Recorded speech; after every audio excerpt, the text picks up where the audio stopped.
Ја прашам, За текстот на предлогот на Адев, пора Пративме да чува.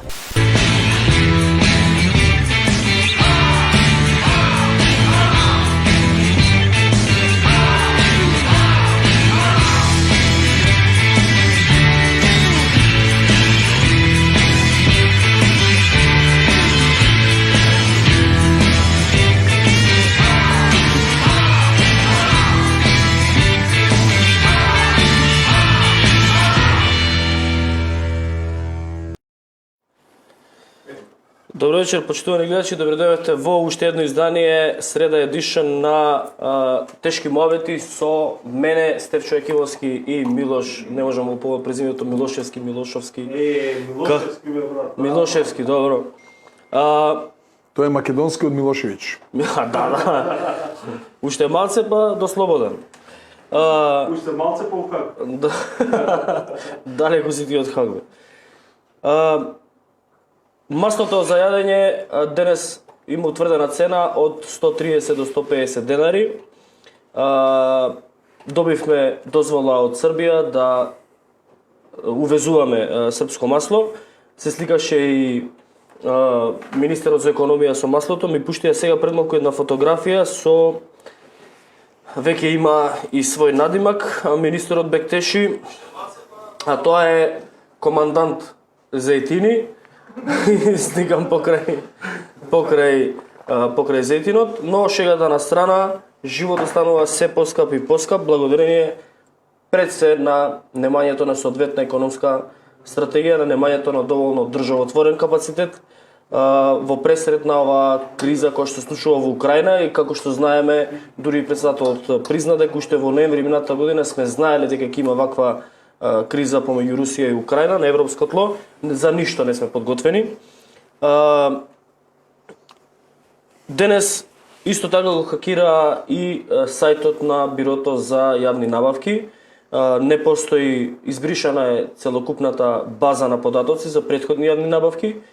Наводно се бара од Бирото за јавни набавки од страна на хакерите, најводно се бара исплата во криптовалути, за да го ослободат сајтот, за да продолжи да функционира системот и да ја вратат базата на податоци. Нешто такво слично се случуваше во САД пред едно пола година, кога беше со ист ваков сличен напад хакерски, ransomware напад, беше прекинат гасоводот, односно нафтоводот, кој што ја поврзуваше источниот со западниот брег на... Мора да има бекап варијанта, не може. Нема никаква бекап варијанта, Не може да нема бекап варијанта. и бекапот и базата се заклучени од страна на хакерите и сега се бара наводно да се бара, нели, како се вика. Значи имаме заложничка драма. Заложничка драма имаме во Бирото за јавни набавки, се бара откуп. Скандалозна имам уште една изјава на директорот за Агенција за храна и ветеринарство Бабовски, кој вели дека храна ќе има, ама народот може да остане гладен поради високите цени. Павле Трајанов повторно се скара со владата, со владачкото мнозинство. Веројатно подготвува повторно терен за да овие можат сега да вратат и да кажат дека еве сега се согласиме со нашите коалициони партнери. Последниот удар у наводници на Павле Трајанов по Ковачевски е откако станал премиер Димитар Ковачевски. Димитар беше? Димитар Ковачевски.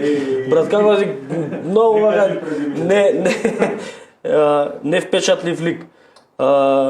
Он е за заушки, за удари само така. Да, кога ќе штепнеш како оние влечките мокри чукуманов кога ги возиш таа ќе прави вака. Таква. Павле Трајанов се жали дека откако станал премиер Ковачевски никогаш не се консултирал со коалицијата околу преговорите со Бугарија.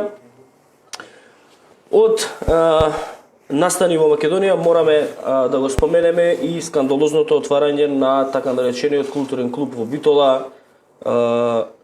Ванчо Михајлов, присутна беше бугарскиот државен врв, тоест премиерот Петков, Со него беше екс-министерот за одбрана и вице-премиер на Бугарија Каракачанов и уште една, како се кажа, една јотова малце вака не Интересна коса имаш. неприлагодена особа на 21 век, која што изрече низа на навреди кон македонците. Каракачанов рече дека Македонија без бугари оган да ја изгори, тоа беше пораката од Каракачанов. Од настани во светот, Русија почна нова офанзива, Донбас, Мариупол, Одеса.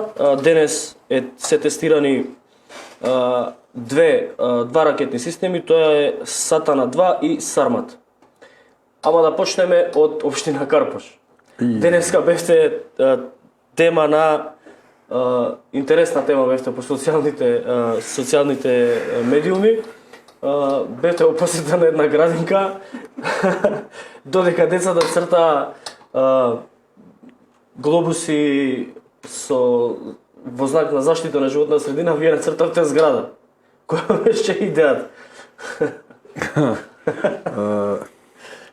Значи, децата веќе половина час цртале. Ние кога дојдовме, почнуваме почете. И сега прво нели ги правиш контурите, па после боиш. Да. Јас нацртав градинка, на која што градинка на кровот има сончеви колектори, поврзани со електрична енергија. Значи, сончеви користиме обновливи извори на енергија за да заштитиме планетата Земја. Во дворот има детско игралиште со лулашки и со клацкалки. Има бараат децата и возчето и вртелешката да им ја нацртам и имаше едно фудбалско игралиште кај што играат фудбал. Ете тоа беше, сега они фатиле на почетокот и сега нормално се карикираат тоа што ако сега во секој случај мора да биде интересно. Прашањето ми е дали тие сончеви колектори. А што ја ако нацртам, не знам, реки, планини, сонцето и така натаму, зборуваме за заштита на планетата Земја, како ќе ја заштитиме? Еден од начините да заштитиме планетата Земја е да користиме обновливи извори на енергија, да не ги црпиме природните богатства. А како се вика, дали прашањето беше дали на градинката која што ја нацртавте сончевите колектори бидат финансирани од буџетот на општина Карпош или ќе бидат финансирани од оној зелен фонд на владата кој што пари кои што собираат како додатни на акцизата за гориво? Не, тамо тој објект што се гради, тие 4 занимални ќе бидат целосно енергетски ефикасни, така е во проектот, иначе проектот го финансира Светска банка. И јас сум благодарен и на владата и на Светска банка. Камо среќа во секоја градинка да имаме по 4 нови занимални енергетски ефикасни. Во секоја општина да имаме градоначалник кој што ќе може да нацрта градинка и градинката да ја изгради. Е така. Да, ние немаме, ако вака беше малку комично, морам да не е комично сега. Морам да го прокоментирам. Комично беше додека децата цртаат, вие нацртавте зграда, игралиште цел план. Па не, повторно кажувам, значи децата ако гледате вие веќе им беа избоени и дрвата и сонцето и зеленилото и све, ние тогаш доаѓаме подоцна и почнуваме да цртаме. Цртаме зградата, на нејзе има сончеви колектори. Јас бидејќи вака пошто има шеговици, значи утре ќе отидам во градинката и ќе ја сликнам сликата, они рекоа дека ќе урама таа слика, ќе видите дека сончевите колекторите се со плава боја. Има поврзување дека користат сончева енергија, тоа беше идејата на децата. Нормално планетата Земја ја гледат преку дрвата, водата, сонцето, шумите, планините, тревата и така натаму. И јас мора да ја гледам на друг начин, градоначалникот ја гледа на друг начин, како да ја заштитиме планетата Земја. Прашањето ми беше дали следното прашање ми е додека протестираат професори. Затоа ова е добар апел до граѓаните, значи да не избрзуваат со заклучоците кога е во прашање тоа што работи градоначалникот. Секој треба се дообјаснат и да сочекаат одговор. Погрешно ништо не правиме. Протестираат наставниците, професорите, и треба да протестираат. Бараат повисоки плати. Истовремено вие како општина дадовте дозвола за замена директорите да можат да обезбедат замена на наставниците во школите и не идовте на напад од оние кои што штракуваат. Па не од оние што штракуваат, од тие што не разбираат ни закон, ни тие мислат дека оваа држава каква ни е, таква ни е оваа држава, она 45-та па асномци поставиле темели на оваа држава. Значи има закон за штрекување. Во законот кажува дека во член 50 на барање на директорите градоначалникот е должен да даде согласност за да се обезбедат замена за наставниците кои штрекуваат. Тие побара од мене дозвола, јас тоа им го писмена форма им го одобрив. Не јас секој градоначалник треба тоа да го направи ако го побараат директорите од него. Не е тоа дали ја сакам или не сакам. Дали ги поддржувам или не? Дали ги поддржувам штрекувачите? Да штрекуваат и да добијат 18%. Ама дали децата треба да не учат? Ако законот викам треба да се обезбедат, да се обезбеди замена и ако може да се обезбеди замена, нека се обезбеди, а они нека си штрекуваат. Значи бидеме јасни, законот вели дека ако директорите од вас побараат дозвола за да ангажираат заменски наставници, вие мора да им ја дадете. Да, ние мора да ја дадеме. Значи, ние само Путин работи со декрети, сите останати работиме врз основа на закон. Значи, ние имаме законски рамки во кои што сме врзани. Денеска гледам прашање и до министерката, ама дали вршите притисок со тоа што нема да им исплатите плата, туку само придонески. Па законот е вели дека кога се штрајкува само придонеси се плаќаат. Со тој закон се согласили синдикатот. Сега читале со што се согласили, не се ај сега нека ви штрајкуваат овде камерманите и сите овие што ви се овде и после штрајкот од 20 дена исплатите им цела плата. Значи законот вика додека се штрајкува се исплаќа само придонеси. Они не взимаат плата и онака не штрајка. А не штрајкуваат. Ако може како представник на синдикатот. Ова сакате да вие допратите порака до штрајкувачите. Значи зборот ми е без шега, значи ние во секоја ситуација и кога штрајкуваме и не знам, и во некој хаос има ред. Значи се е регулирано со законот. Законот вели така. Сега за да министерката или владата исплати некому плата, не само придонесе и треба да се промени закон. Инаку, представникот на синдикатот, тука некогаш добиваат плата, некогаш кјотек по улици и така. Супер си е све, нема сега за сега причина да протестирам. Оно што сакам до началникот да го поставам како прашање е следно. Значи, градоначалник, вие сте биле во два мандати, колку што знам, министер. Еднашка за економија, другиот пат за труд и социјала. Можно ли е државава да не може да си дозволи за 18% да ја зголеми платата на професорскиот кадар? Значи, јас ги гледав оние табели, верувам сите сме ги виделе, ситуација во која што македонските наставници, оние кои што ни ја спремаат и динава на државава, земаат убедливо најмала плата во Европа. Мислам, тоа е понижувачки, да не збориме дека се зголемуваат трошоците за живот. Сите земаме најмала плата во Европа. И ние градоначалниците, и министрите, и администрацијата, сите земаме најмала плата. Ама наставничкиот кадар зема најмала плата во Македонија. Меѓу најмалата плата. И сега јас си Вака сега. разбирам работата. Значи, што јас мислам? Јас мислам дека премиерот требаше да е попредпазлив со прифаќање на тие плюс 3000 денари, зашто не се 3000, тие се 4800 денари со придонеси. Сега кој ќе го помножите по бројот на вработени во образование, мислам дека се преку 30.000, во делот на социјална заштита кој се преку 1000 и кусур. Сега веднаш после тоа ви предизвикува верижна реакција во локална самоуправа, во администрацијата и така натаму. Тоа веќе средствата се бројат во милиарди. Дали буџетот тоа може да го издржи, тоа е сосема друго прашање. И тоа си знае владата. Мислам дека и владата и штрајкувачите треба да се најдат негде на средина. Предлогот, јас колку што знам од владата е некаде околу 10%, тоа не го прифаќаат штрајкувачите. И сега, знаете кој е проблемот? Проблемот е, например, имаме ситуација каде што поранешниот генерален секретар на владата Зекири договара во 4 очи сделка од 1 милион евра. Многу голем дел од тие пари знаеме дека завршиле по нечии џебови. И сега народов со право си вели, ги гледаме овие луѓе, не крадат, значи еклатантно не крадат, и сега нема за нас за парче леп. Од таму мислам дека произлегува целиот револт. Јас да сум како представител на синдикатот, ќе ги прифатам овие 10% и за 3 месеца повторно нов штрайк. За нови 10. Еве една идеја за Што ти штрайк. дава земи, пак после 3 месеца пак штрайк. Ама се што ги добиеме 6 месеца ако преговараме. Ама не, они сега можат да ги земат овие 10% и пред старт на школска година притисок поголем ќе направат, уште еден штрайк, па нека не почне новата школска година. Тука е и администрацијата. Значи, помлад соработник 20.000 денари има плата. У ЈСП 15. Значи, Помлад возиш 15.000 денари.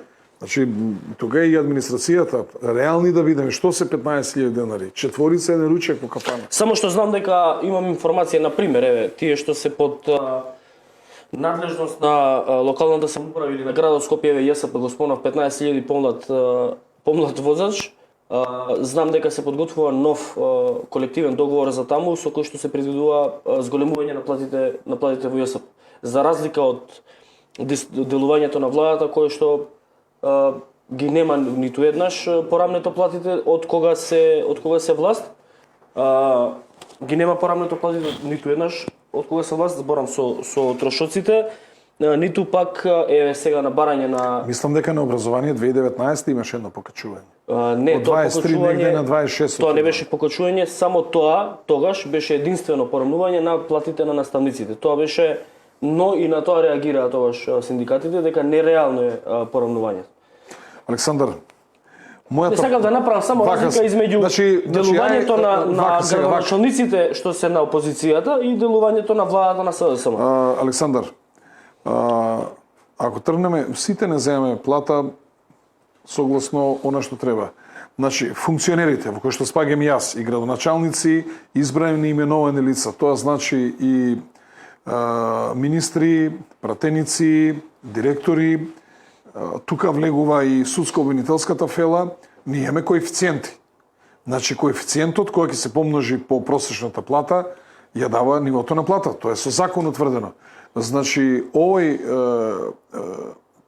нивото на платата е од пред 5-6 години, не е воопшто коригирана, дали ми разбирате? Значи, ако еден министер има 3,7 коефициент, помножете по 30 колку илјади денари е просечната плата, значи еден министер треба да има негде 120 и кусур илјади денари плата. А ние кај нас министрите имаат 70.000 денари плата. Многу се за жалење. За гревови, да. А сега не збориме дали е некој за жалење или не за жалење, зборуваме ние за нешто што е утврдено со закон.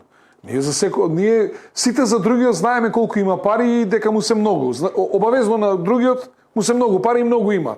Ама за себе секојаш викаме дека ни се малку пари. Сам тука влегуваат и судии, тука влегуваат и обвинители, тука влегуваат и директори на јавни претпријатија и се. Значи ние ако почитуваме закон, треба сега да си го почитуваме законот. Ајде да го почитуваме законот и да видиме каде ќе ја најде каде би требало да ја лоцираме одговорноста за неподготвеноста на Македонија да се справи со оваа економска криза која што не стаде сега. Не е само економска, туку и енергетска. Има ли информација уште ноември минатата година дека ќе има ваква ситуација во Украина, дека ќе има недостиг на масло за јадење, дека ќе има недостиг или ќе има енергетиците ќе бидат поскапени значително, тоа ќе го поскапи животот во државата и не сме подготвени за ништо. Сега дури молиме да и зејтин да ни даде и жито Вучич, Бугарија да ни дозволи увоз, тоест да дозволи извоз во Македонија и се наоѓаме во една ситуација во која што ние треба да купиме литар масло за јадење од 130 мислам до 150 денари. На тоа е замрзната цената. На литар масло 2 евра. Па нели кој ќе влеземе во НАТО сите проблеми ни се решени. Ама не каде е одговорноста? Не може да биде одговорноста во НАТО. Не, како не. Кој ќе влеземе во НАТО све ни е решено, никаков проблем не е. Ние само треба да уживаме. И сега бараме жито, бараме зејтин, бараме вакцини од земја што не е членка на НАТО, од Србија. Ајде да си го објасниме тоа. Не, имаме денеска добиено и од таа не е членка на НАТО, и од Украина имаме зејтин добиено. Русија набавуваме зејтин, инаку да е најуште поголема иронијата. Николовски вчера кажа. Знаете што? И од Русија. Поентата ми е во следно. Абе какво НАТО, какви бакраши? Купувај стратешки производи, вооружувај се, уздај се, усе у своје клјусе. Украина која брани сега? Ако самата не се ја утепаа. Кој ќе те брани? Не да Божи нас некој да не нападне. А од друга страна, кога зборуваме сега за цените за кризата, зашто ни е ова криза? Ние треба сега треба да ќутиме зашто ќе не сметаат за руски инфлуенсери. Што тоа значи? За да Украина биде членка на НАТО, сите ние треба да платиме поскап зетин, поскап плеп, поскапи енергенси, све живо да ни поскапе за да таа стане членка на НАТО. Има ли логика тоа? Има ли логика тоа? Што не стана членка на НАТО без ние да го плакеме? Еве како плакеме сите ние. Се загрозува нашиот живот, нашиот стандард. Се зема пари од нашиот чеп. Веројатно ние овие штрајкови ќе ги немавме ако немаше вакво покачување и на енергија и на све. И сега што е чудно? Чудно е тоа што ако ни требат вакцини, Вучич ги има. Ако треба струја, Вучич ја има. Ако треба газ, Вучич го има. Чекайте мајко му. Како може тамо, а таа земја во поголем политички притисок, во поголеми проблеми со соседите отколку што ние, на врат му е и му се и србите од Република Српска, на врат му се и србите од Косово, значи има и друг тип на проблеми и они полесно се снаоѓаат. Што кажува тоа? Тоа кажува земја која била краљевина. Знае што е држава. Ние очигледно дека се постава прашање дали си ја заслужуваме државата кога вака неодговорно се однесуваме. Точно. И околу таа одговорност мене ми и сега уште каде ќе алоцираме одговорност? Не, извини Александар. Сега треба да се прашаме кога бираме деца на 27-28 години да ни водат држава, сега ќе платиш, ќе молиш за зетин, ќе молиш за брашно, ќе молиш за јаглен, ќе молиш за струја, за све ќе молиш. Да, треба да мислиме кога гласаме. Едно Косово излезе подготвено за било каква криза од Македонија. Ние се дојдевме во ситуација сега да набавуваме јаглен од Косово. Ја повторно ќе кажам. Никој не одговори во оваа држава. Што пишува во енергетскиот биланс за 2020, 2021 и 2022? Енергетскиот биланс во октомври се усвојува на седница на влада и тоа е со сила на закон. Ако во енергетскиот биланс директорот на ЕЛЕМ и директорот на РЕК Битола не нотирале дека ќе останеме без јаглен, тие треба да јадат затвор на 20 години. Тоа е исто како на 3 блока на РЕК Битола да им ставите динамити да ги дигнете во воздух. Ако пак во енергетските биланси стоело дека ќе немаме јаглен и дека ќе треба шаре да се бара однапред, а владата не превзела ништо, тоа што треба да го јаде владата стапот. Значи тоа се стратешки работи. Ако ти немаш енергија, немаш жито, немаш држава. Значи не смееме со таа работа да си играме. Зашто ние ги градевме интерконекцијските врски кон Бугарија? Например, во моје време се градеше, подпишавме договор за Криопаланка Ѓујешево, Битола Лерин или Флорина. Значи, не знам, Дебар, не знам кој град беше во Валона во Албанија. Имаме Скопје Приштина, Скопје Ниш. Имаме далновод. Значи, тие се направени за во случај да имаме тешка хаварија, да можеме да обезбедиме снабдувањето, но за тоа ни треба далеководи. И ако ни се случеше оваа ситуација пред 20 години, ние немавме доволно интерконекцијски врски за да и ако има струја од кај да најдеме, ние не можеме да ја донесеме бидејќи немавме доволно Скопје Ниш го запалија, експлодираше далеководот заради тоа што раководителката на тој далековод мислам дека беше сега не ги имам заборавено капацитетите, мислам дека беше 50 мегаватен, таа имаше пуштено Негде околу 400 беше, мислам. Околу 400 мегавати струја и тој експлодираше. Види, Александар, сега не работи тој далновод. Не, тој далновод може максимум 400 киловолтен да биде. Па 400 киловолтен дали беше има пуштено поголема количина на струја Скопје Ниш и експлодираше. Ако е набавуван само од една страна, затоа има дел преку Грција, ние сме дел од така наречен атински процес.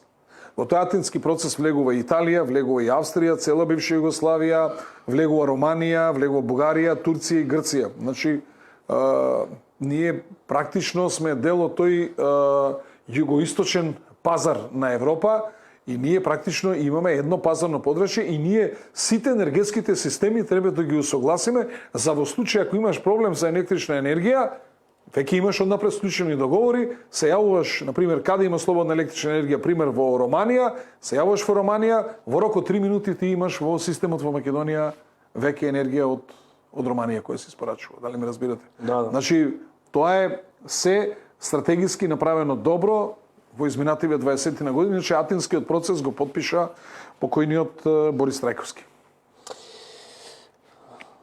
Околу билансот, околу енергетскиот биланс ние пишувавме, имавме тема за тоа. Никој до сега не одговори. Го баравме. Значи треба да го побарате, да видиме што пишува 2020, 2021 и 2022. Барање до владата, до пиар службата на владата да ни го обезбеда тој документ. Имаме пуштено и до преку можноста за пристап до информација од јавен карактер, затоа што тој документ е од јавен карактер. Се уште немаме одговор, никој не сака да каже тој енергетски биланс каде е, дали може да го имаме на увид, да го објавиме и слично. Јас бев министер за економија 2004 година. Значи јас во 2004 година знаев и бев информиран и од раководството на РЕК и од раководството на ЕЛЕМ, тојшниот директор Панде Лазаров, дека ние во Брод Неотино имаме јаглен најмногу за 20 на години. Најмногу. Најмногу за 20 на години, тоа е тоа. И се ако ја пред 2004 година сум бил информиран како министер и дека треба да бараме стратегиски чаре што ќе бараме, една од варијантите тогаш беше да се преориентираме на газ. Значи сите централи да ги преориентираме на газ, а другата варијанта беше да се увезува јаглен, затоа што нашиот јаглен што ние тамо го вадиме не е доволно калоричен и се доубризгува мазут за да се зголеми калоричната вредност на јагленот за да се даде. А трета варијанта, мислам дека сме разговарале не пред камера јас ти за околу резерви на јаглен Македонија кој што ги има во Источна Македонија. Па не знам за каде мислите. Па мислам околу регионот Берово Делчево. Не знам, само морам да ви кажам дека Косово има 1470 пати повеќе јаглен во однос на Македонија. Јагнени резерви. 1470. Добро, Македонија нема резерви други освен многу мали и недоволно квалитетен јаглен. Во кој дел на Македонија? Па едниот е вамо во Кичевско, мислам дека Тајмиште кој беше, не се сеќам се, не ме фаќате за збор. Нешто имаше кај Вевчани, ама тоа се мали количини, тоа се за да работат термоцентрали сака многу јаглен. И затоа ние стратегиски уште тогаш размислувавме што ќе правиме после 20 години. Дали ќе одлучиме да купуваме и тоа треба да се најде стратешки партнер од кај ќе се купува, колку тоа нас ќе не чини тој превоз. И втора, дали ќе одиме со гасификација, па ќе имаме централи на газ, или дури се размислувало и евентуално и атомска централа се гради, или Македонија да учествува финансиски во изградба на некоја атомска централа како што беше Белење, затоа што се знаеше дека ние ќе дојдеме. И затоа велам, ако пред 3 години некој тоа не го нотирал, тој треба да... Тоа се битни работи за кои се оди во затвор, а не за точката за пирката.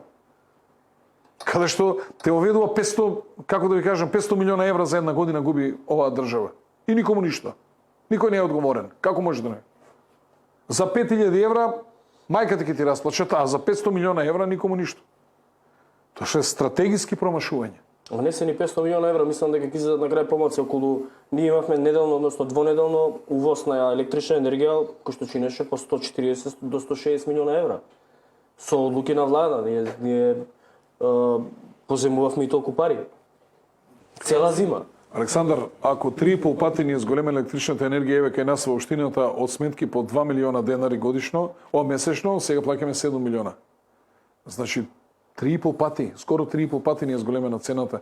Сметете сите ние колку сме го зголемиле трошокот за енергија. Тука цела држава неаме реакции бидејќи на домакинствата горе-доле се држи на тоа ниско ниво, меѓутоа сите предпријатијата, индустријата, трговијата, јавните институции, сите тие имаат страшно зголемување на цената на енергијата. И тоа не е страшен трошок.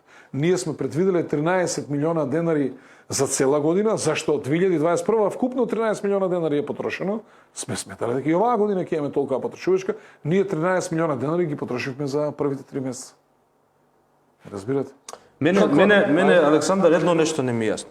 Знаеле, нели, Пендаровски повтори неколку пати, знаеле уште од ноември дека нема да има, дека ќе има проблем со електричната енергија, ќе има енергетска криза, ќе има криза во областа, нели, ќе има недостатоци на одредени основни производи. Не ми е јасно која е таа дрскост, па или воопшто не име гајле, да обезбедат да ги задоволат основните потреби на граѓаните, пошто гладен народ е лош народ. Значи, ќе дојдат кај нив, ќе тропна на врата да си го бараат своето. Читав еден познат мислител, вика, 3 дена недостаток на храна не дели од анархија. Значи, 3 дена луѓето ако се гладни, после анархија ќе има. Не размисли толку своите животи на крајот да ги заштитат, пошто натаму води целава ситуација. Ова подобро нема да биде. Сега ще имаме резерви од лани. Има земји кои што имаат огромни резерви. Проблемот е, ако бидејќи Украина како голема житница не може да произведува оваа година, бидејќи има воени действија, прашање бидејќи према Русија има ембарго како голем извозник на жито и житни култури и значи ние ќе се најдеме во една страшна криза. Цел свет. Јас само да подсетам на кратко дека многумина забораваат дека оние арапската пролет, големи револуции што се случуваа низ Блискиот Исток, една од главните причини покрај работата на некои одредени тајни служби беше токму порастот на цената на храната. Таму имаше лоша голема суша, големата житница Египет не успеа да го достави потребното количество, кое што доведе до зголемување на цената на основните продукти и тоа беше една од главните причини за револуциите кои што започнаа во Тунис. Милош, извиним. Значи јас кога сум бил во влада како министер за економија, готово секоја недела или бар 2-3 пати месечно ќе ми стасаше писмо со зелена трака во кој имаш доверливо, строго доверливо или дури државна тајна, стига до нас, кој после тоа треба да го уништиме како писмо, во кој што мене, значи, главните министри во владата, министерот за финансии, министерот за внатрешни работи, премиерот, председателот на државата, министерот за економија, се известуваат во секој во својот ресор.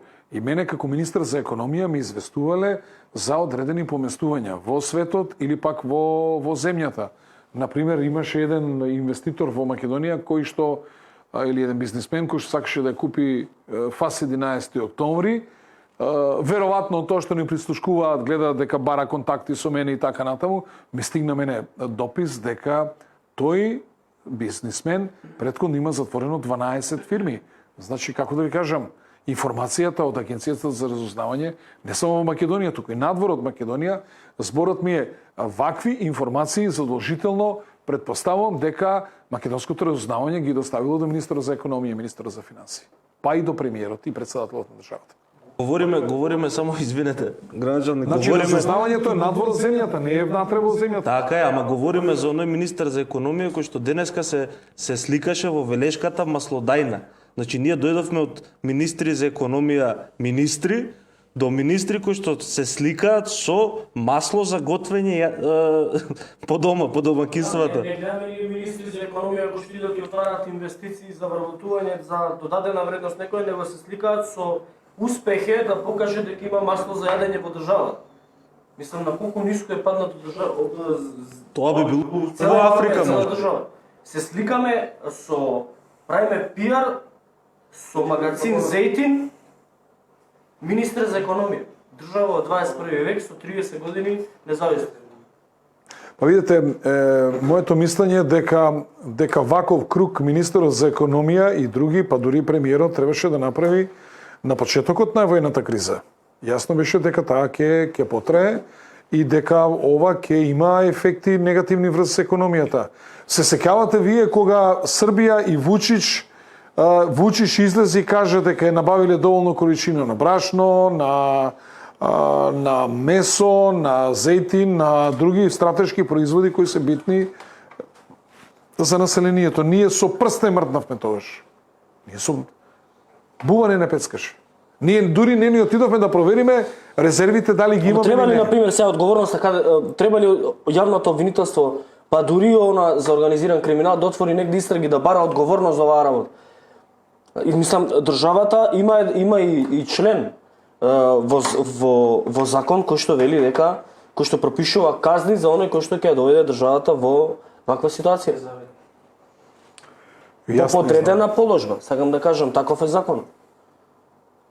Знаете што, не мора да има кривична, има политичка одговорност. Ако еден производ го нема, не сме го набавиле на време, како резултат на тоа се зголемуваат цените или шпекулативно се зголемуваат, значи ќе почне да се јавува црна берза. Сето тоа има и политичка одговорност. Некој треба да сноси политичка одговорност. Зашто на време не ја алармирал владата за оваа работа? Јас се сеќавам 2004, односно 2003 година беше многу сушна година. Цела Европа имаше многу ниско ниво на производство на жито и житарици. И ако цела Европа се снабдуваше од Украина и Русија, и они имаат дури недостаток, и тогаш сите земји во Европа донесоа закони со кои што забранија извоз на житни производи од нивни брашно, жито, пченка, пченица и така натаму од нивните држави, и ние практично цела Европа се снабдуваше од Аргентина, Бразил и Канада. Цела Европа. И јас, што се вели на дневно ниво, ги проверувавме резервите на жито во државата и констатиравме дека не имаме за уште 2,5 месеца жито, а тоа значеше дека ние ќе имаме некаде до крајот на април, а жетвата негде имаме крај на јуни. И таа жетва, како таква нова, не може веднаш да се прави од незе брашно, треба се суши житото, сето тоа, и тогаш одлучивме и информира владата, инсистиравме, пробавме со приватни фирми кои што ќе обезбедат жито од Аргентина, или мислам од Канада беше, меѓутоа таа фирма не успеа да го донесе житото и после мислам дека житото го обезбедивме преку Фершпет, кој зема кредит од комерцијална банка, стигна еден танкер, втор танкер, трен танкер и така, ама тоа мора на време да се прати. Само ако може, проблемот сега во моментов ги спомнавте најголемите житници, например во Јужна Америка, Аргентина. Аргентина е погодена со сериозна суша. Египет и се заканува исто суша поради новата брана која што изгради Етиопија на Нил. Значи имаат помал доток на вода. Кина ја имаше најлошата зимска реколта на жито. Двете најголеми житници во светот, Русија и Украина, се во војна. Значи јас стварно не знам дали некој во владата ја разбира сериозноста на ситуацијата во која што се наоѓа државата. Па doing бизнис сигурно не е исто, и финансии зема, и економија зема, и видовме што направија се. Бектеши сигурно не ја разбира ситуацијата во светот и тоа што какви последици би имало по Македонија, исто како што и Драган Ковачевски, како беше Драган? Димитар. Види, ја правев анкета, стварно никој не знаеше како се вика премиерот. Зашто мислиш дека нема вез. Димитар Ковачевски, како што и Димитар Ковачевски не е свесен за сериозноста на станите во Битола и за отварањето на така наречениот бугарски културен клуб Ванчо Михайлов. Не верувам дека тука има соодветно познавање ниту на историјата, ниту на она што ќе следува како процес од ова. Еве едно прашање за двајцата. Прво за Јакимовски. Како ќе го протоколате овој настан? Сте видели вие жаба кој ќе ја исечат главата и после со пинцета наставникот наш обично им пипкаше по живците вака и она иако исече на главата со нозете мрда. Па се чувствувам како жаба со исечена глава, ама пак ни пипкаат по живците. Буквално крај нема од ова што го прават бугарите, ама не сте криви сме ние. Криви сме ние што ова го дозволуваме. Јас кога би бил премиер, прво тоа не би го дозволил. Ја не верувам дека не бил информиран премиерот дека ќе дојде бугарскиот премиер и дека ќе отвараат културен центар кој ќе се вика Ванчо Михайлов. Ние бевме информирани 3 дена претходно дека ќе се случува и го објавивме и значи не би го дозволил тоа, а бога ми сакам вака и една честитка да им упатам на Битолчани, ептен беа многу собрани тамо со тоа транспарентот, имаше вкупно 10 луѓе во веројатно така сме навикнати се некој друг да ни врши работата. Вие го гледате ли оно интервју на Ванчо Михайлов каде што не нарекува келеши? Абе келеши. Кога и Македонија била македонска, кога била, значи не нарекува келеши. Говеда не нарекува. И сега тоа треба да стои тамо да има бил културен дом, тоа е невидена провокација. Тоа е исто како ние да отвориме во Бугарија. И сега, во исто време, нивната министерка ви вика няма македонци во Бугарија. И сега тоа ние најнормално си го сваќаме. Ако мене ме прашате, ако ова понижување треба да биде услов за да влеземе во Европа, сол и леп ќе јадам, не ми треба Европа. Сол и леп. Ама проблемот е што и опозицијата Ние се и позицијата упорно зборуваат Европа. 30 години Европа. Александар. И во овој момент е истото. Александар, вие кога земете едно говедо, ќе го тепате или едно куче ќе го клоцате, ама пак кога ќе треба да му даете јадење, ќе се милува околу вас да му даете јадење. Ние по тоа се разликуваме од животните, што имаме други емоции, имаме достоинство. Значи, сепак не можеш ти да правиш нешто во кој ти се на најбрутален начин ти се руши достоинството. За 2000 или 3000 бугари ние овде доживуваме понижување од човек кој што не негира, од човек кој што рацете му се во крв. Не знам дали знаете дека Тодор Александров, тој има сам изјавено дека аз му ја скинах главата на Тодор Александров. Значи, тој е човек кој што многу луѓе или ликвидирал, или дал наредба за ликвидација. Човек кој што соработувал со фашистите.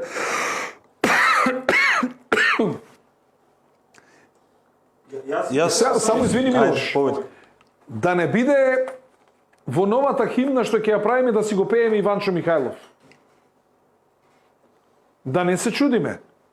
Оти овие до тамо ќе одат и до такви будалаштини. Све не е нас смешно, ама да не биде после да бараат Иванчо Михајлов да. Сега, ако човекот соработувал со фашистите, а они цело време се трудат да докажат, да кажат дека они не биле дел од фашистичкиот лагер, ја не знам. Гледате какво ова бруталност, какво мајтапење едноставно со нас македонците, и затоа ја направив она паралела со жабата. Буквално ние исечена главата и сега вака не пипкаат да видат дали имаме уште живци, дали уште можеме да мрдаме, дали нашето тело има, дали е докрајчено, значи македонизмот во нас, дали мрда, дали имаме живец или немаме. И сега од оваа гледна точка, од оваа перспектива, се наближува 27 април. Од оваа перспектива, дали 27 април и предходната влада на ВМРО ДПМН беше последната брана на македонизмот.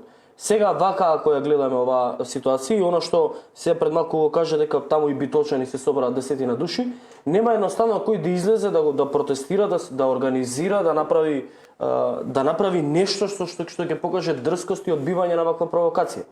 И сега од денешна призма, како изгледа 27 април? Ама, знаеш, кога султанот, кога прашувал шо прави народот, дали протестира. Ако му рекле не протестира, ќути, тогаш е опасно. Мислам дека народот е најопасен кога ќути. Кога гледаме 27... Кај нас народот кубурот го чува под перница и го чува под перница. Ја мислам дека ќе истовари компирите за време на избори. Една помена беше пратена на локалните избори. Мислам дека луѓето што ја водат оваа влада треба да го коригират нишанот, имајќи во предвид што им се случи на локалните избори. А се и натаму, не знам како ние очекуваме во услови на цела Европа не знае кај се наоѓа, ние нас ке ни отвориле датум за преговори.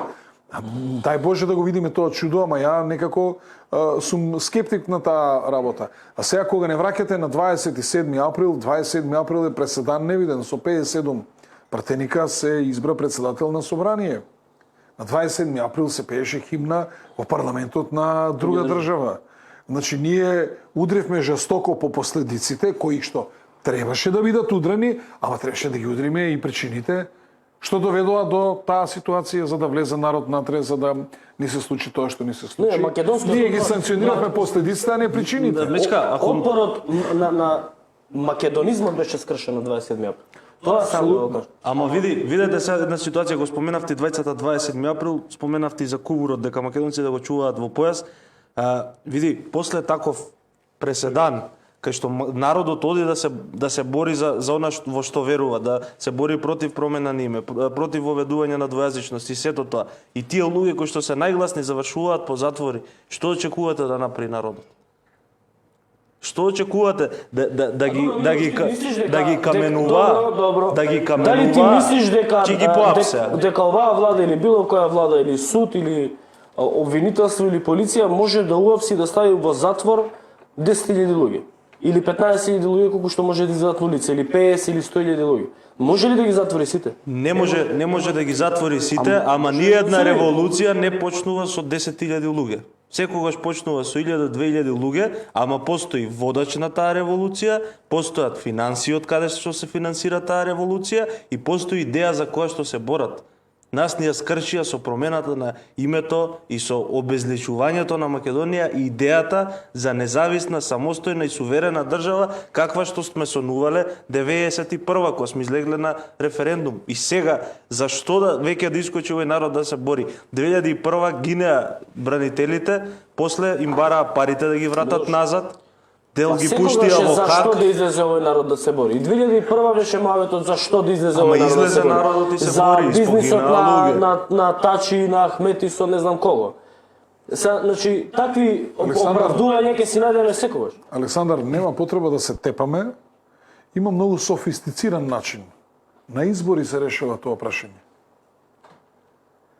Нека тоа најблиску до вистината, да. На избори се решава. Народот треба да мисли за кого гласа. Сега, ако она што го направи Социјалдемократскиот сојуз со промената на уставното име, со договорот со Бугарија, со референдумот и така натаму, и доаѓате на претседателски избори во кои што вие пак ви водат со некои 4000 гласови. Ме разбирате? Доаѓате на парламентарни избори во кои што пак ве победуваат со некои 12.000 гласови. Колку да се под притисок, местени, неместени, пак факт е дека ви водат. Не ги победувате, не знам, со 150.000 гласа разлика. Пак е проблемот малку подлабок во самосвеста на граѓаните. Мора да се отргнеме од тоа дека не можам да ја гледам власта и државата низ призмата само на своето. Прво треба да ни биде државата, кој тоа што го работи како функционер или кога води влада, држава, општина, ресор или така натаму, мисли за сите и мисли за државата, па после тоа може да размислуваме за фамилијата или за себе, али секојаш прво мора да ни биде државата. А очигледно, ако гледаш ти дека некој не прави добро за твојата нација, а и натаму го гласаш, водејќи се од лукративните причини да ти се вработи детето или не знам ти да се вработиш или да бидеш унапреден и така натаму, бетер работи ќе се случуваат од овие. Чекайте, то прво ќе видите, провокациите од кај нив ќе бидат уште поголеми. А што ќе кажеме за тие што му ставија на Ванчо Михајлов воштена фигура во музеот на борбата? Има ли Ванчо Михајлов воштена фигура? Ја ли ја ставив таа воштена фигура? Ама таму има и на Хитлер. Епа, Ама тоа е музеј во кој што се прераскажува историјата на светот. Кој е злобник? маршо тука какви историја, какви кој е тие на права што ќе страна. Ама таков има и сега во свет има на Хитлер восочни фигури или И од Мусолини, и од Сталин. да. Ти не можеш Да, во да Италија прескокнеш има таа Мусолини, лекција. Има, да. Има од Тоа Мусолини. не ми се допаја. Може би, да, но како историски учебник, вака визуализиран во музеј, мора Ја да не го- гледам што е толку битен и значаен за нас Ванчо Михајлов, за да треба ние да му направиме воштена фигура. Па- Има многу позначени ликови. Не е битен во смисла Например, дека за мене- направил нешто за Македонија, но битен За е мене, например, за мене Михајло Апостолски е колосална личност. Тој е командант на македонските војски кој вмарширал во Скопје на бел конј, единствен војсководец кој што влегол на бел конј во главниот град на Македонија. Тоа е една колосална личност која нема дамка во својата кариера. Генерал кој што бил перфектен. Што е за нас Ванчо Михајлов? не. И сега да замислиме македонците да он ги- отворат здружение. За нас Михајло Апостолски. Ванчо Бугарија. Михајлов за нас е негативна личност во историјата на Македонија. Што Човек ќе ми е кој што- него во музеј? Човек кој што ја Ја не знам се искрено не знам дали го има Михајло Апостолски. Го има. Го има, сите ги има. Во музеот на македонската борба или така наречен музеј на ВМРО ги има сите. Апостолски заслужува на плоштад Се согласувам. споменик, а не на влезот во автокоманда. Се согласувам. Затоа што маршал Жуков има пред Кремен. Значи големите војсководци. Милош? Види, ја имав еден предлог до овој Иван Михајлов, Панчо Михајлов што е клубов, да отворат и германците, еден Адолф Хитлер, па да влезат и они во уставот, па да отворат таму една пивница, па можат говори да држат, па ораторски вечери да одржуваат. Мислам, ова е перење буквално на фашизмот, на нацизмот, на една идеологија која што уби многу луѓе 39-та. Од 39-та па натака. Значи ова наречена глорификација. Глорификација е буквално на нацизмот и сега сме ние, мислам дека веќе легитимна цел за денацификација.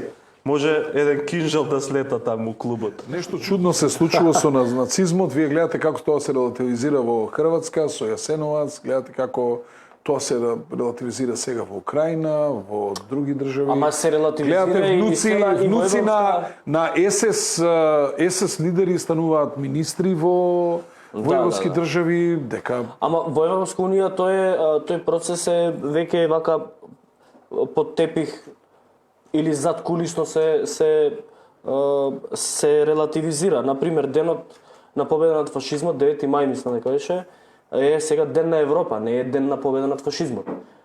До пред 3 години беше ден на победа над фашизмот. Тој го сменија и го направија ден на Европа. За да се релативизира, да не се споменува победа над фашизмот на 9 мај. Тоа е настана кој што Европска унија го организира веќе 3-та година под ова име. Јас, Александар, имам една теза дека национализмот општо во Европа беше многу долго време пикан под тепих. И овие нови генерации кои што се сега љути на сите претходни кои што ги довеле до оваа ситуација, велат, па можеби тоа што се случувало тогаш било правото нешто. Значи ти ако со години, со децении таа љубов кон својата држава на младите им ја забрануваш, таа идеологија, младите по некој автоматизам ќе почнат да чепкаат таму кај што не треба. И тоа е проблемот. Значи, затоа јас не се согласувам, например, дека не треба да учиме за Ванчо Михајлов. Треба да учиме, ама треба да го учиме како негативен лик во македонската историја и таму треба да остане на црните страници. Има консензус околу историјата дека Ванчо Михајлов е негативен лик во македонската историја. Проблемот е што нема консензус за тоа кој е Тодор Александров во македонската историја и кој е Борис Сарафов во македонската историја и колку се значајни тие ликови за нашата историја. Околу тоа немаме консензус, имаме консензус во историјата, оној консензус од Комунистичка партија на Југославија, дека само Гоце Делчев ни е нас и Иве Паликуќа наши херои. И Сандански. Немаме за овие други луѓе кои што биле исклучителни македонисти. Дури можеби во некои делови, во некои сфери поголеми македонисти, например од Гоце Делчев. Има и поголеми мисли. Од јас светот го разбирам како поле за културен надпревар. Имаат и поголеми мисли кои што се во корист на македонскиот народ, кои што не се прифатени како консензус во историјата, од кога е правена образовната програма за Македонија или историјата, да ги учиме како херои, затоа што биле ултра или радикални десничари. Се прифаќаат анархистите како херои и се прифаќаат левичарите како херои. Сите овие од Гоце до Сандански се лево крило. Се лево крило на ВМРО. Тука е проблемот, тој го зборевме не пред камера, јас и ти пред некој ден. Нас не прифаќаат, ние сме десно крило. Десно крило на организацијата.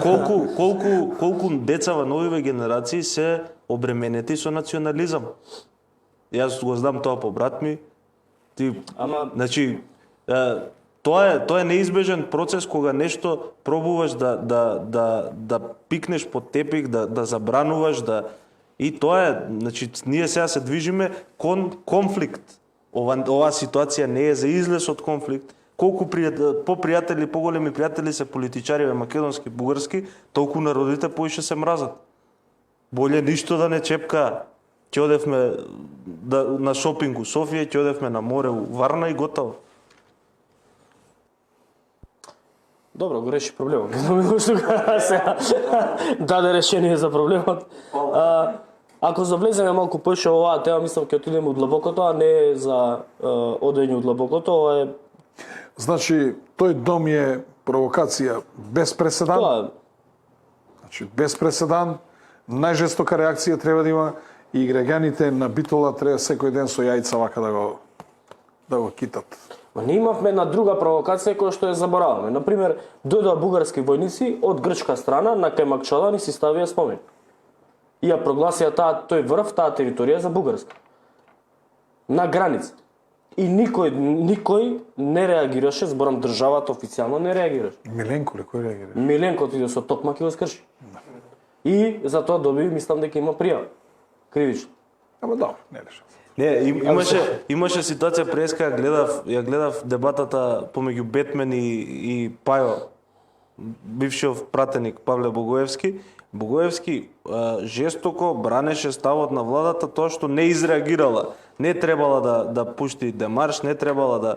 Како не требала? Доаѓаат тука и буквално уринираат врз сите наши предци кои што изгинале за денеска да имаме самостојна... За многу работи како држава, како влада треба да има став, ама нашиот став секогаш е лежечки. За жал. Имам еден коментар кој што не знам дали да го коментирам или да не го коментирам. Од Горан Георгиевски, со кое право сум го деградирал Гоце Делчев, другар. Како да ти кажам, од многу вака што се секираш ти за Гоце Делчев те видов и у Битола. Како го браниш македонскиот народ од клубот на Ванчо Михайлов, нели? А пошто се откриво гаштани, веројатно би требало да бидеш стварно у Битола. Така да, околу мојато деградирање или глорификација на Гоце Делчев, вака и јас и редакцијата на Инфомакс доволно покажа сега за ти да на база на 5 минути гледање емисија и недоволна едуцираност коментираш кој сум јас да го деградирам или да го глорифицирам. И да ја надминеме тоа. Да не се караме со гледачите. Да не се караме со гледачите. Сепак се наши гледачи. Малку да излеземе од рамките на државава и да ја префрлиме темата на случувањата во Украина. На случувањата во Украина, како што кажав и во најавата на емисијата, Русија го започна својата втора офанзива. Донбас, Мариупол, Лвов беше гранатиран од Одеса. Втора фаза од офанзивата. И Јакимовски, бидејќи си вака најточен во предвидувањата околу стратегијата на руската армија и ти го давам просторот тебе. Па видиш како резултат на тоа што им ги кажувам вистините, ме викаат руски инфлуенсер, тоа се викало. Аха. А што значи ако некој... Кој викам Русија ќе нападне, тие викат немала да нападне, сега кој ги нападна, кој викам дека многу ќе ги тепа, они не веруваат дека многу ќе ги тепа, еве пак тоа им се случи. Ама мора да разграничиме едно, ние не ја глорифицираме, не ја глорифицираме нападот, ниту ја глорифицираме ескалацијата на ситуацијата, ниту ја глорифицираме руската армија. Едноставно тоа што го зборуваме тука е предупредување дека секоја фаза на офанзивата на Русија ќе има последици и по нас. И треба да ги антиципираме. Александар, ама тоа е исто како кога НАТО ја нападна Југославија, да очекуваш дека Југославија ќе победи. Па каква сака помош нека има и од каде сака нека има помош дека ќе го победи НАТО. Дали сум доволно јасен? Значи, во првиот момент НАТО против Југославија имаше 450 авиона, а кутра Сојузна република Југославија имаше 30 авиона, од кои што повеќето расипани. Тие што беа најмодерни во тоа време МиГ-29, од, не знам, 15 авиона, 12 расипани. И ти треба да очекуваш дека... И сега, истото е сега во оваа ситуација. Ние имаме битка меѓу втората армија во свет по сила, што се вика светска суперсила, а во некои делови од својата војска, своето вооружување, својата тактичко-техничка подготвеност е прва армија во светот со 22-та, односно 20-та земја по сила на армија, значи таа е 22-та, меѓутоа 20-та е откако е добиена војната помош од НАТО, од Америка, обуките што се направени, преку 350.000 војници се пројдени низ тие кампови на обука што се организирани од страна НАТО. Значи Украина воопшто не е слаба воена сила, како земја која што има 350.000 војска, од резервен состав е вклучено уште 400.000, територијална одбрана преку 800.000 луѓе, значи она во моментов има преку 1 милион и пол луѓе кои се под оружје. Сега од другата страна влегува 180.000 војска, меѓутоа технички многу подготвена. И ние сега ги слушам некои зборуваат за херојство на украинските војници, така. А луѓе, тоа може да биде херојство да го земеш, ама тебе да ти уништат над 3.500 војни инсталации. Све што беше магазин со оружје уништија, све што беше магазин со гориво уништија, све што беа ракети уништија, воздушниот простор комплетно им го зазема. Касарни војни аеродроми се. Значи, што се случува? И сега пак ќе кажам, за да Украина биде членка на НАТО, ние сите трпиме последици. Последиците се страшни. Греота за тој народ и за таа војска што гине, а се знае не може да биде победник. Значи, и тогаш кажа ви сега, Русија ќе тера се додека не си ја заврши својата работа онака како што мисли. Од првин гледавме дека наводно наишла Русија на сериозен отпор, дека промашли и така натаму. Сега видовме дека опколувањето на Киев беше така наречен само демонстративен напад. Таму ги врзаа главните сили на украинската војска, за да потоа гледате преку Белорусија и после Русија си ја вратија војската назад и дојдоа кај Донбас и Лугански и Донецк. Значи да во тие делови таму сега ќе биде страшна битка, каде што Мариупол... и сега најстрашно е што руската војска која имате фронтална битка, они имаат проблем во градовите каде што имаме и цивилно население и каде што техниката не ти помага толку затоа што нели имаш 1,5 милиони пушки во однос на 180.000 пушки. Значи, кога ќе влезеш ти во еден град, ако 7 војника пукаат на тебе, ти сам нормално дека тука си послаб. Значи, во градовите, нормално дека таа војска што напаѓа е послаба, а би требало да има 3 пати повеќе војска во однос на тој што се брани, за да има успех во нападот. Али овде кај што зборуваме за фронт, отворен, каде што имаме две армии, од едната страна преку 100.000 војска, од другата страна имаме исто така неде околу 80.000 војска, тука руската армија е неприкосновена. И ќе видите што ќе се случува. И сега го гледаме Мариуполј. Мариуполј остана уште отприлика 2.500 борци на 36-та пешадиска морнарица и дел од тој Азовскиот батаљон. Сега се скриени во подземните ходници на Азовстил, така се Азовстал еве сега ќе оди и фотографија на која што се гледа целата инфраструктура. Али што е проблемот? До сега таму ќе имаше термобарички удари, меѓутоа има преку 1000 жени и деца на борци од 36-та морнаричка бригада на борците нивни скриени заедно со нив доле во поземјето и од тие причини не се користи термобаричкото оружје. Да појаснам, термобаричкото оружје се гранати кои што кога удираат се палат и од нивното палење го повлекуваат целиот кислород што се наоѓа од прилика на радиус од 300 метра и практично пукаат плуќата на сите тие што секој жив створ што се наоѓа во тоа опкружување веднаш е усмртено. Што значи дека таму е прашање на ден кога Мариуполј ќе падне и значи останува оваа страшна битка која што ќе видите ќе има многу жртви, ќе има. Верувате, претпоставам, значи од украинска страна во оваа фронтална војна која што треба да се води, која две армии ќе се усудри, пак ќе кажам втората со 20-та или 22-та, ќе видите тоа ќе биде страшно разорување. И потоа следно по мене е Николаевски и Одеса. И едно е сигурно дека Украина веројатно после ова нема да биде поморска сила. Значи има страшни последици и се ова што го правиме, што се случува е за да таа земја стане членка на НАТО. Вреди ли оваа цена толкова да ја плати целиот свет? Ние сме во трета светска војна. Затоа што имаме економска војна, која што се однесува на цел свет, се спроведуваат блокади од цел свет. Ние имаме светска војна медиумска, само што војните действија се сконцентрирани на една поголема територија, односно на една шестина од Европа имаме ние војни действија. А во суштина, гледате дека беше потопена и ова крстарицата Москва, иначе таа претходно незиното име беше Слава и на незе има куриозитет. Потпишан е завршен е студената војна со потписот меѓу Горбачов и стариот Буш се сметаше дека завршува студената војна, дека е тоа крај, уствари беше крај на Советскиот сојуз и на Варшавскиот Символика пакт. околу таа. И на Варшавскиот пакт, а не беше крај на тогаш сметаа дека Советскиот сојуз и ова баш Горбачов велеше дека НАТО ќе го чува мирот во Европа и сега гледаме ние што ни се случува една страшна војна која што има светски размери.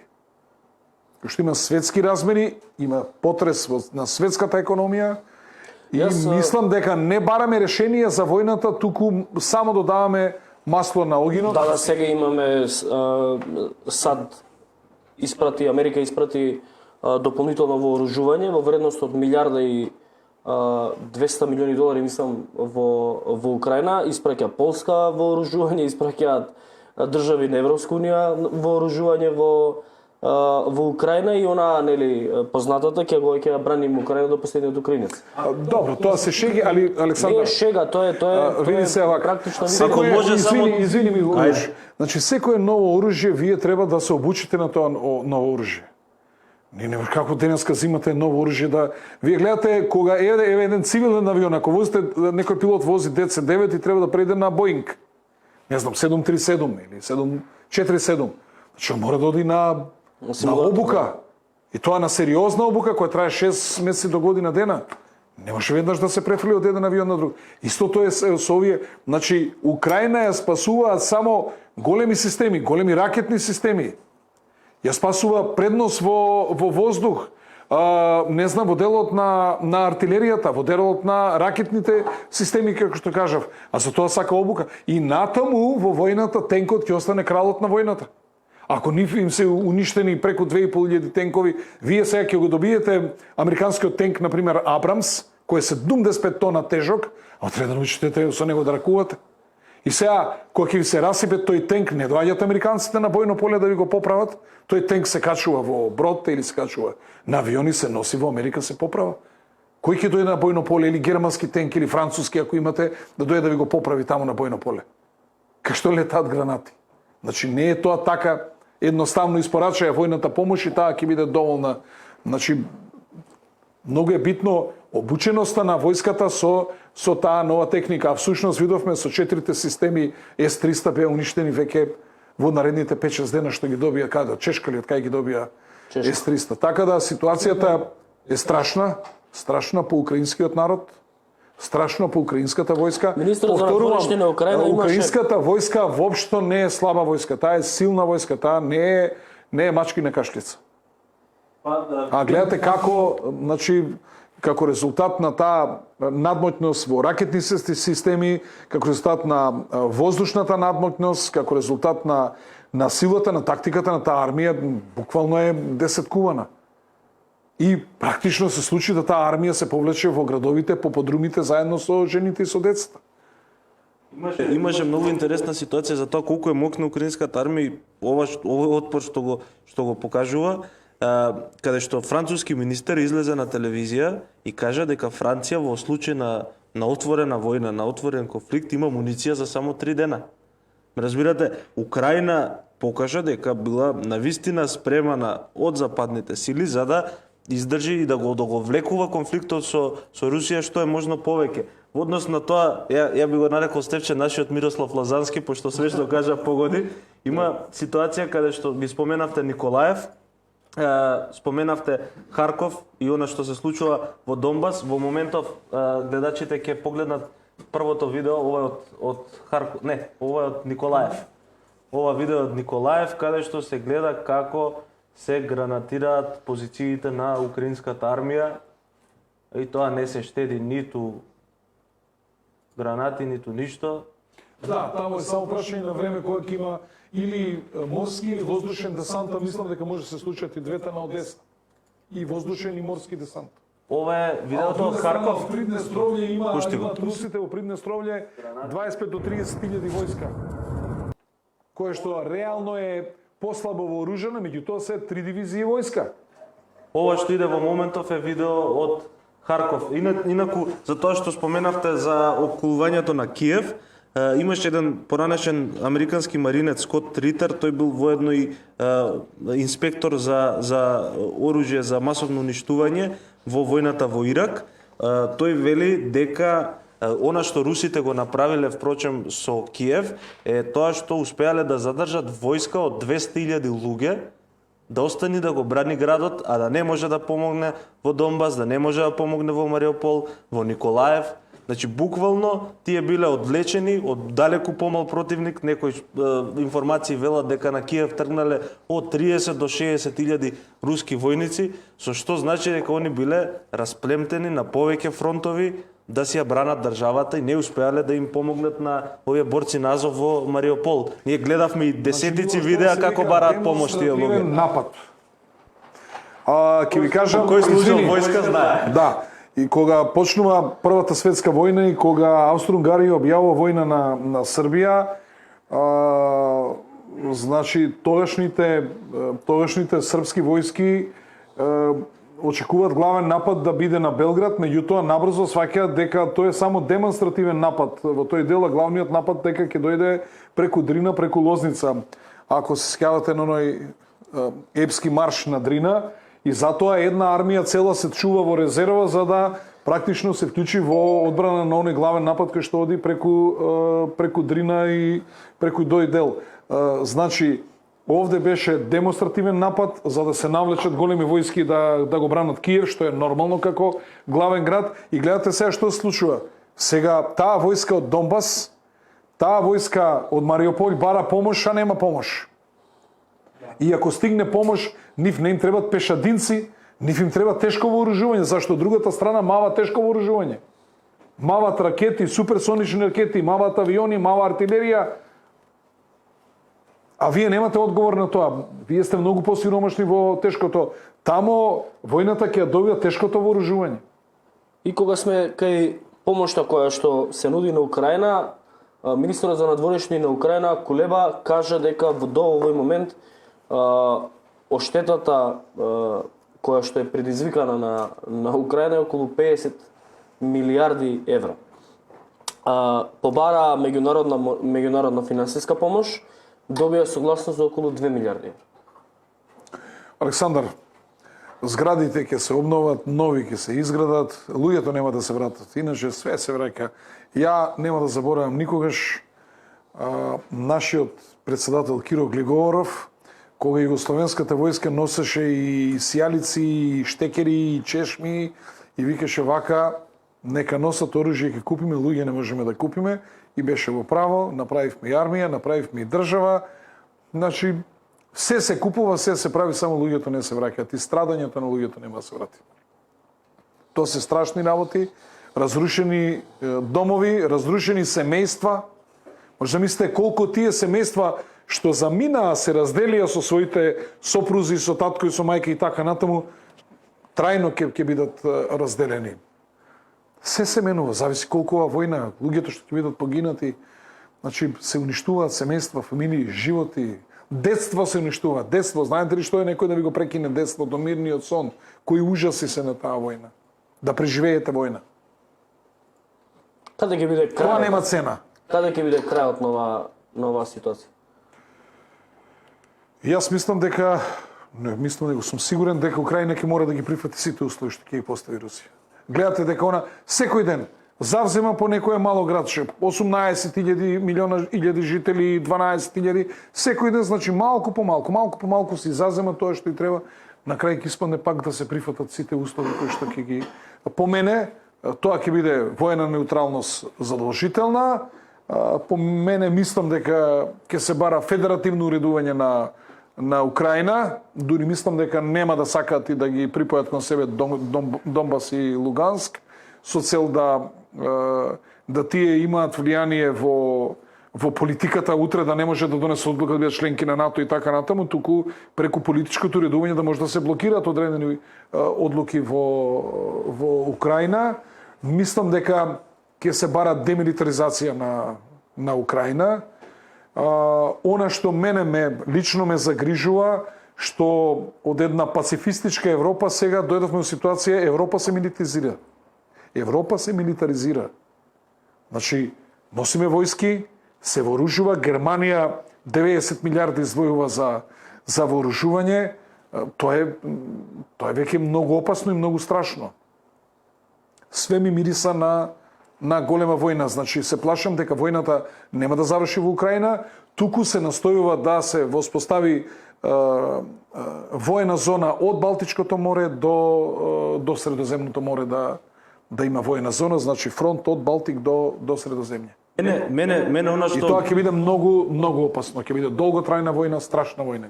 Мене она што многу ме загрижува е тоа што беше ограбен магазин за оружје на македонската полиција.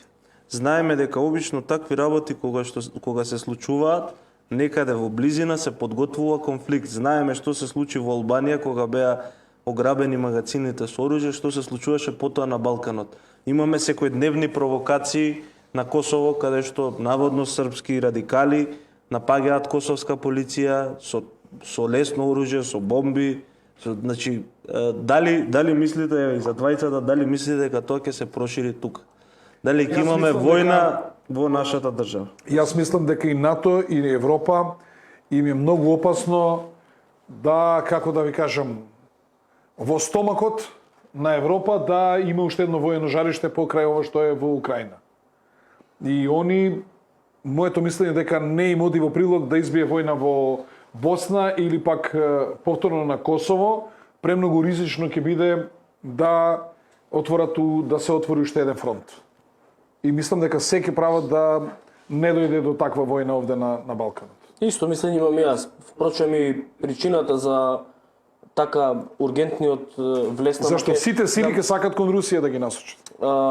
Ургентниот влез на Македонија во НАТО и притискањето и настојувањето Македонија да биде дел од НАТО е впрочем ова што го зборува и Екимовски, а тоа е не може да си дозволи ниту НАТО, ниту САД, ниту Европска унија два фронта одеднаш, а Македонија или регионот Србија, Македонија, Босна, Црна Гора, Албанија е така по Мислам дека критичен Кина регион. подпишала посебен договор со Соломонските острови. И сега таму се и дека се плашат американците дека таму кинезите ќе направат воена база. Тоа е Сега шахмат. пак Пацификот и морам да ви кажам дека Атлантикот не е толку интересен, повеќе е интересен Пацификот. Опасно е ако пламне Пацификот. За кога сме на тема вооружување, спомна мечка уште на почетокот за Сармат. околу тестирањето на Сармат. Сатана 2 е во Сармат е руска дезигнација на оружјето, Сатана 2 е и може да ме ставиш у кадар. Сатана Сатана е дезигнација на НАТО. Инаку се работи за истата ракета. Бога ми ова ако падне не Сатана. Заврши видеото, може да коментирате. Да. Значи, дефинитивно во ракетните системи во моментов Русија е прва светска сила. Русија е во ракетните системи од секогаш била прва војна сила. Значи, кога се однесува на море, тука е посилна нормално Америка, затоа што има 11 носачи на авиони. Мислам дека го разговаравме тоа минатата емисија или предминатата емисија, каков ефект имаат американските носачи на авиони кога би требало да се одбранат од ракетни системи како што се Сармат или Кинжал или Буревестник Авангардот. или Авангард. Најопасен за нив е авангардот. Каква ефективност би имале тие во евентуален воен конфликт помеѓу двете? Практично носачите на авион, значи со авангардот може да ја гага, да ја мава било која точка на земјата кугла, затоа што тој оди горе во стратосфера и потоа од озгора вертикално паѓа надоле со корекција на нишана во последните 170 км плюс минус 7 метра, значи нема промашај. И мислам дека во некој од минатите емисии објаснував, значи кога тој би го погодил нуклеарниот овој реактор на Не, ова како се најголем дел се на нуклеарен погон на носачите на авиони. Значи и да нема боева глава авангардот, тоа значи дека од кинетичката енергија која иде со 27 маха тој ќе го преполови носачот на авион. Затоа и велам каков ефект имале тие носачи на авиони во евентуален конфликт од таков размер. За пола сат ќе бидат на дото на морето. Не, со рибчињата. Знаете што? овој напад на Русија на Украина, сите зборат Путин, Путин, Путин. Ова е долго време обмисленувана акција и подготвувана. Тоа не се земји како Македонија, тоа се сериозни земји кои воделе војни и знаат што е војна. Значи, тие се подготвувале за 5 годишна војна, кои што имаат резерви за 5 години, резерви на злато за 5 години, оружје и муниција за 5 години и стратегиски се спремале за оваа војна, а нивната стратегија вели дека они имаат сериозни проблеми со Запад, со Западна Европа и дека се ориентираат кон истокот и тоа е тоа и не ги воопшто не размислуваат какви последици ќе има несоработката или осудата на западниот свет во однос на Русија и мислам дека тоа се огромни последици кои што ќе ги трпиме сите ние. По мене, за сега трпи последици најголема Украина, Русија, Европа, а секако најмала трпи Америка и Кина. Мислам дека најголем добитник во цела оваа работа ќе биде Кина. Кина беше најголем добитник од COVID-19. Најголема економска добивка има 2020-2021. Но она што загрижува, видите, сега се врши притисок во цела Европа да прифати политика која што не е нивна и политика која што не ја посакуваат, а мора да ја декларираат како заедничка политика. Каква е таа политика во која што ти на својот народ ќе му кажеш дека види, па не треба да јадете секој ден месо, или ќе се бањате еднаш на 3 дена, или треба да седите во ладни соби, каква е таа, значи, да водиш политика која ти прави штета за тебе и за твојот народ. А очигледно дека нека извинат, ама оваа војна во Украина ни направи штета голема на нас во Европа. И не може да кажеме дека ние тоа не може да го осудиме и не може да кажеме ние дека продолжувањето на оваа војна страшно ќе ни го урни со животниот стандард и дека ќе трпиме огромни последици, а тоа секако дека ќе видите западниот свет не е научен да нема грејење. Западниот свет не е научен да нема намирници во рафтовите. Западниот свет не е научен на големи отпуштања од работа. Како да ви кажам, ние сме научени и со сиромаштија и со све, меѓутоа тие не се така научени. Кога сме кај Западна Европа, мораме да ја споменеме и ситуацијата во Шведска, каде што последниве 2-3 дена има масовни протести, насилни протести, посебно во Малме и во регионите околу Осло, каде што протестира муслиманско население како реакција на палењето на Куранот од страна на радикални десничарски групи во Шведска. И тоа се масовни протести, значи демолиране пола Малме, демолирани се овие населби во Осло, каде што се претежно муслиманско население. Таа ситуација се прелева и во Германија, се прелева тој револт и во Австрија и мислам дека тука почнува една мултикултурна мултикулти која што ни ја промовираше токму вие земји Шведска, Германија, Австрија ни ја промовира во Македонија и мислам дека се видиш што радови швиџани. Мислам дека се случува една можност за нов конфликт на кој што Западот не е научен. Ние сме научени кај нас и знаеме што треба, а што не треба да запалиме, за да не предизвикаме етнички конфликт. Ама они не се и мислам дека ова ќе предизвика нова една дестабилизација дали и на економијата на Европа, но и на... Јас повеќе се плашам ако Финска запне да влегува во НАТО, да не биде Финска таа иницијална каписла да се отвори фронтот од Балтик до Средоземно море.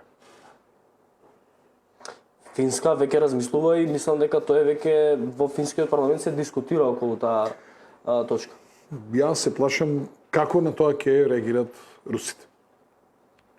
Како ќе реагира Западна Европа на овој мултикултурализам кој што им се случува сега? Демонстрација на мултикултурализам.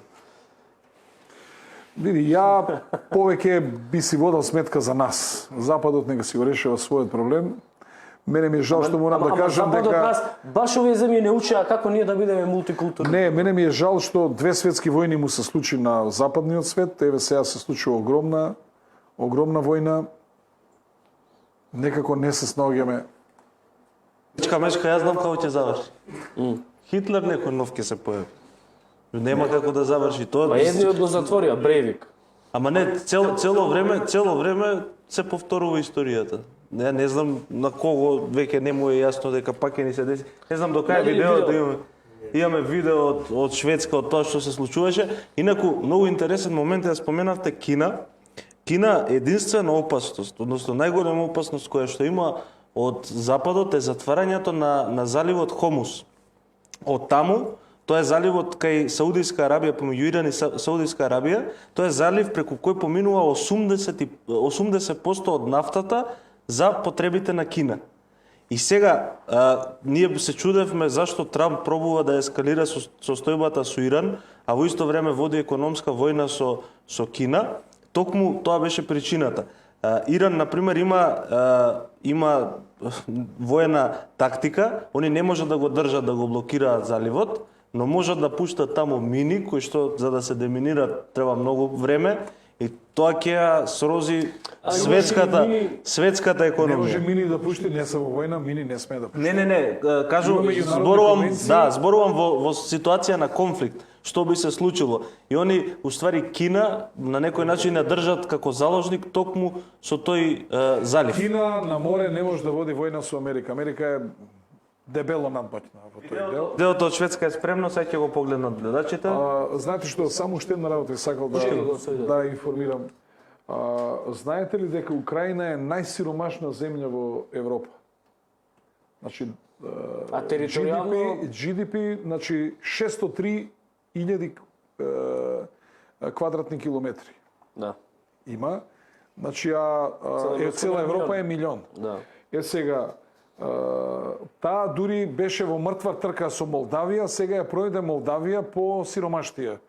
Значи, ваква земја која што е на 4-то место во свет по природни богатства, а да бидеш последна земја по развиеност во Европа и да се впуштиш во ваква авантура, во ваква војна, мислам дека е крајно неодговорно од раководството на таа земја. Практично да го дотолчиш својот народ кој што живеел многу сиромашно, а земја знаете ли дека главен производител на челик во Европа е Украина, токму ова Азостил, тој дел во Мариуполь, тие челичани, тоа се огромни челичани, негде не знам, 13-15 километра е таа челичана која што го снабдува цела Европа со железо.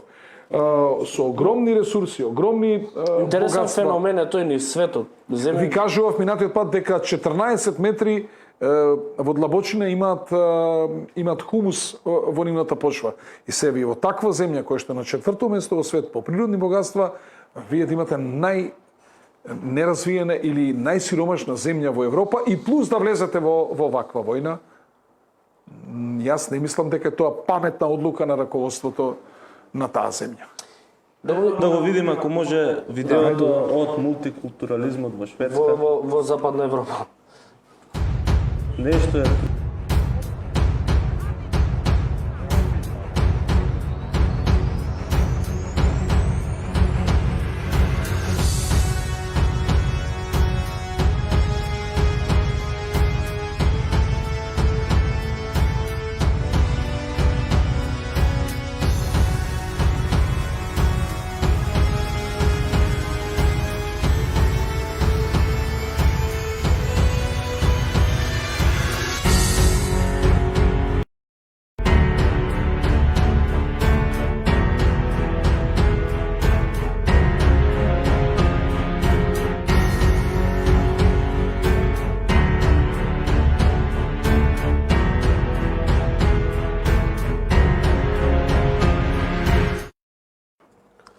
Да, тоа беше мултикултурализмот во Шведска.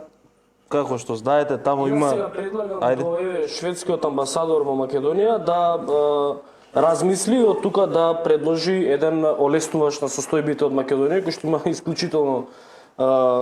искуство во справување со вакви културни ситуации да отиде да ги олесни состојбите во Ова Шведска. протестираат граѓани од муслиманска вероисповед? Да. И се Зашто е тепаат со запален полицијата куранот? Па или? има 40 полицајци со тешки повреди. Теле се повреди, пола Малме е демолирано.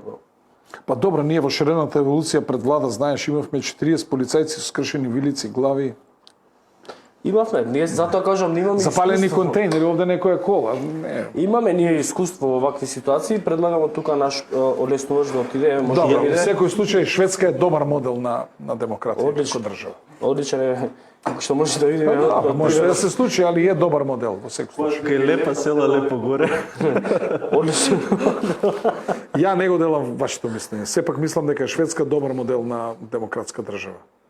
И на социјална држава. Види, има една многу голема трагедија, на пример, околу Шведска. Шведска е на некое второ, трето место во свет по слобода на изразување и слобода на новинари, на медиуми.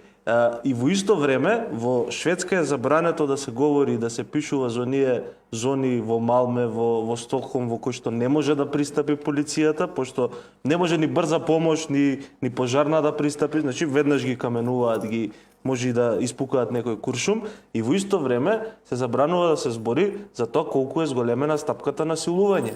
И сега, ние она што Шведска е богата држава, можеби е позитивната страна, но тоа што си го уништуваат својот животен стандард и своите услови за живот, глумејки некоја емпатија кон светот, тоа не можам да го правам. Па добро, нити ти, нити ја, нити било кој не може да знае дали они глумат или не глумат, или наистина тоа го мислат, но мојавето ми беше околу резултатот. Но Шведска важи за многу безбедна земја. Важи, да, важеше до пред 2 дена. Јас бев пред 2 години во Шведска, во Стокхолм бев, пред секоја железничка, после 10 сатот, пред секој трговски, се паркира кола полициска со двајца полицајци со калашникови, значи со автоматско оружје. Тоа е заради терористи. Па добро, тоа кај нас пред Заради Сити Мол го нема. терористички напади. Иначе, кога ние не сме знаеле за камери, што се цела Шведска била покриена од камери, со камери уште во 80-тите години, и не може пиле да им пролете. Ама мислам дека убиецот на Улов Палме не го најдоа, ако не се лажам, или го најдоа, не знам. Не знам, не сум сигурен. Ана Линд, знаеме, Да се вратиме околу крајна емпатијата кон бегалците. Бугарија само што соопшти бугарскиот министер за туризам дека Бугарија до крајот на мај ќе ги засолнува бегалците од Украина, по 31 мај испрати порака дека украинските бегалци ќе треба сами да се снаоѓаат, сами да се наоѓаат работа и сами да си плаќаат за хотели, за храна и за сместување.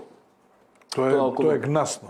Тоа е емпатијата околу... Јас не верувам во тоа, значи постои високо... Не е изјавата од министерот. Мислам дека не може да биде тоа така, значи тоа е будала министер. Постои висок комесаријат за бегалци, значи секаде што има во светот криза, таква после настапува одреден временски период. Домашните влади ги покриваат трошоците, после доаѓа висок комесаријат за бегалци. Тие се мали средства. Јас сум згрижувал бегалци од Босна и Херцеговина и морам да ви кажам дека првите 6 месеца пари добивавме од владата на Република Македонија, после сето тоа си го превзема висок комесаријат за бегалци. Ако се сеќавате, дојде Садато Огата, како се викаш? Садако Огата. Значи, да, секретарот на Високиот комесаријат за бегалци на цел свет, сеќавате на Садако Огата. Бугарската државна програма за згрижување на украинските бегалци треба да биде завршена 31 мај, изјави министерот за туризам Христо Проданов за БТВ. Во Бугарија моментално има 85.000 украински државјани, од кои 25.000 се сместени во хотели, собствениците на хотели да добиваат оштета од државата во износ од 40 лева по лице дневно, но според многумина таа сума не е доволна заради Таа не е работа за министер за туризам, таа е работа за министер за труд и социјална политика. Министерот додава дека се очекува украинците да почнат да почнат самите да се обезледуваат и да си плаќаат за тоа. Александар, ја мислам дека дур не ги товарат у вагони, добро поминали украинците у Бугарија. Па ова кажува за гостопримството на бугарската држава, да не им направат како на евреите. Па да сега гледате какви изјави дават, да не викате не давале они такви изјави. Тие не се туристи и тие не дошле во Бугарија на гости, туку дошле од Мака и тие сегде се третираат како бегалци. Значи, тие сегде се третираат како бегалци. Дури ние бегалците од Босна или од Косово ги третиравме како внатрешно раселени лица, меѓутоа сите трошоци ги покривавме ние како држава, после ги презема Високиот комесаријат за бегалци. И ова се глупости што ги збори бугарскиот министер. Или толку им сече памет, или толку сече памет на целата таа влада. Сега се гледа тука за какви луѓе станува збор. И ние од овие луѓе бараме да имаат разбирање за добрососедските односи. И луѓето кои што избегале од војна, избегале од гранати, они ги третираат како да дошле на гости. Како туристи, мислам. Како туристи. И тоа министерот за туризам тоа го кажува. Они имаат проблем со терминологијата. Тука се администратори, овие се туристи. Нешто се збунети. Нешто се збунети. Што ти е најдобра вечерва што кажа. Добро е нешто. Фала. За шведската демократија не служиме, али ова ти е бисер. А не, шведската демократија видовме ние на дело се служуваме. Нормално. Социјална држава, малку демократија, ете да видиме како изгледа таа демократија. Камо ние да сме како Шведска и да се тепаме вака на месец дена. Ние не сме како Шведска, не се тепаме вака. Боро знае со камењата. Многу миле народ сме ние. Ние сме тен демократски настроени. Не сме како Шведска, бетре сме, не се тепаме. Тие се тепаат од узур. Да има. А ние ако се тепаме од потреба ќе се Да, тепаме. они се тепаат за да фала ви. Предлагам тука да затвориме емисијата. Ако немаме што да додадеме, Милош? Тоа е тоа. Добро. Јас само сакам да апелирам. рече градоначалникот Узур има интересен од Паланечко, од жена ми го знам израз, вика од бед се буниш. Демек од бед као од инат. Инат. Да. Бед е инат, од беда. Од беда, да. А узор е нешто друго. Она што на крајот сакам да кажам, треба нашата држава и по мене Европа да се подготви за долготрајна војна криза во Украина, која што има сериозни опасности да се преди и на останатиот дел од Европа. Добро го видовме, ние командант Зетин, сликам со Зетин, имаме Зетин. Добре. Командант Зетин за оние кои што не знаат, алијас тој Бектеши. Крешник Бектеши. Значи ни треба и ориз, и брашно, и жито, и пченка, и животните треба нешто да јадат. Значи и прасињата треба да јадат, и јагнињата треба да јадат, и коњите, и магарињата, и кравите, и... Значи не е само имаме зејтин, сега со зејтин не јаде свињата, дали ме разбирате, не јаде кравата. Значи треба и за нез да обезбедиме, треба и пченка, треба и пченица, треба и јачмен, треба и ориз да се... Командант Зетин не јаде прасечко и не знае што јаде прасето, затоа и нема набавено храна за него. Сол, шекер задолжително. Значи тоа се стратешките производи кои треба да се обезбедат. Че ние покрај за себе мораме и за животните да обезбедиме. Оти тие ако заколеме сите или испоумрат животни, што ќе јадеме? Пувки. Тука предлагам да затвориме емисијата до гледачот кој што цела емисија Колачи. колачи ја кажеме, да.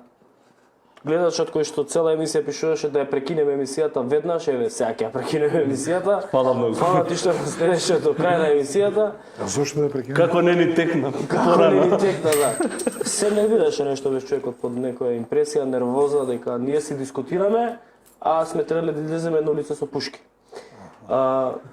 Ја пушка не знам. Ја пушка нема. Има избори и ќе си кажат. Тамо треба да се каже што се мисли. Ја само воздушна. Пушките да ги пратиме за Украина.